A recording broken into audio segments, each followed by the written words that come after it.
So it is what it is. There's nothing you can do. These guys, they really tried.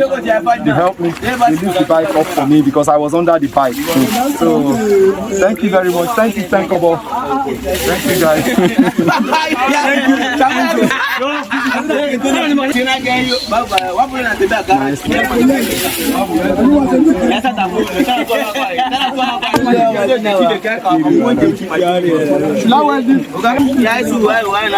Have you seen somebody having a shower with clothes on before? See it now. Now you don't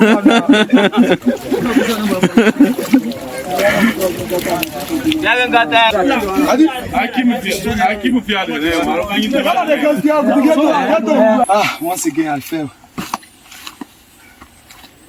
It's not easy.